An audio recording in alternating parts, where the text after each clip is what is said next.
तर आज आपण तोंडी लावण्यासाठी एक वेगळीच चव, वेगळीच पद्धत मी ट्राय करून घेतली आहे.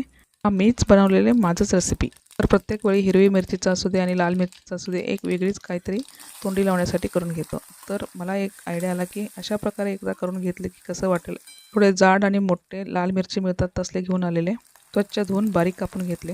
एका कढईमध्ये तेल गरम करून घेतले, त्यात राई, जिरा, कापून घेतलेले हिरवी मिरची घातली आणि मस्तपैकी फ्राय करून घेतले. आधी मिरचीचा कच्चा पण जाऊपर्यंत तळून घ्यायचा. हळद आणि कढीपत्ता घालून घेतले, ते पण छान परतून घेतले. त्यामध्ये मीठ, गोडा मसाला आणि शेंगदाण्याची थोडीशी पावडर घालून घेतले. सगळे मस्त तेलामध्ये परतून घ्यायचं.